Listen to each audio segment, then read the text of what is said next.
जगन्नाथ महतो स्मृति शेष नेतवा अब नहीं रहा। सुनी हो गई गांव की गलियां। बोकारो जिला अंतर्गत अलारगो गांव के सिमरा कुल्ही की वह गली जहां मंत्री जगन्नाथ महतो का आवास है, आज बिल्कुल सुनी थी। गांव के लोग अपने अपने दरवाजे के बाहर ही बैठे थे। लोगों को खबर लग चुकी थी कि अब उनका नेतवा नहीं रहा।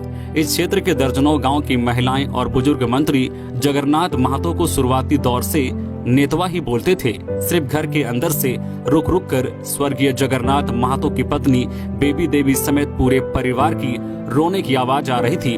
देखते ही देखते गांव में लोग की भीड़ जुटनी शुरू हो गई। घर के बाहर मंत्री के टोले सिमरा कुल्ही ही नहीं बल्कि आसपास के सभी गांव में दिन भर मातमी सन्नाटा पसरा रहा।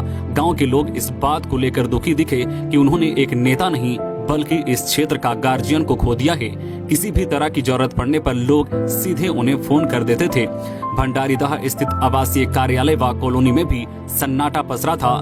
कई लोग पहुंचे लेकिन यहां से लौट गए। मंत्री जगन्नाथ महतो कहते थे, जनता के साथ जिए हैं, जनता के बीच मरेंगे। मंत्री से मिलने वाले हर कोई यही सलाह दे रहे थे कि अब वे आराम करे, ज्यादा भागदौड़ ना करे। लेकिन मंत्री अक्सर कहा करते थे, जिस प्रकार गोबर के कीड़े को गोबर से बाहर कर देने से वह मर जाता है, वैसे ही अगर हमें भी लोगों के बीच से हटा दिया जाए तो हम जीवित नहीं रह सकते। जनता के साथ जिए हैं, जनता के बीच मरेंगे। मरना तो सबको एक ना एक दिन है। मंत्री के साथ थे पुत्र व भतीजा। चेन्नई में मंत्री के साथ उनके पुत्र अखिलेश महतो व भतीजा दिवाकर महतो के अलावा कुक रघु महतो भी अस्पताल में लगातार साथ रह रहे थे। 5 अप्रैल को जगन्नाथ महतो की तबियत बेहद खराब हो गई। उन्हें वेंटिलेटर पर रखा गया था, जहां से वापस नहीं लौटे। 6 अप्रैल की सुबह निधन की सूचना मिली। पिछले 2 दिनों से मुख्यमंत्री हेमंत सोरेन लगातार उनके पुत्र के संपर्क में थे। घटना के तुरंत बाद सीएम को भी सूचना दी गई। इधर काल बना कोरोना, भाई का भी छूटा साथ। 28 सितंबर 2020 को मंत्री कोरोना से संक्रमित हुए थे।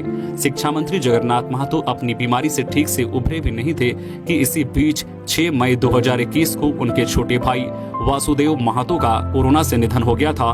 भाई के निधन पर भी मंत्री घर नहीं आ सके थे। राजनीति से पहले और बाद भी हमेशा संघर्षों से जूझते रहे। मंत्री जगन्नाथ महतो का जीवन हमेशा संघर्षों से जूझते बीता।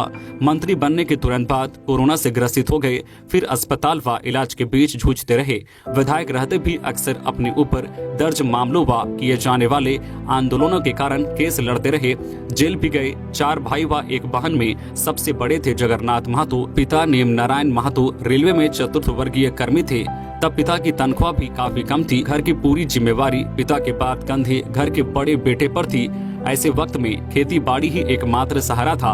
राजनीति से तब उनका कोई रिश्ता नहीं था। एक शर्ट व लुंगी पहने अक्सर गांव में कृषि कार्य करते मिलते थे। होश संभालते ही संघर्ष भरा जीवन मिला, जिसे संघर्ष को ही उन्होंने अपना हथियार बना लिया।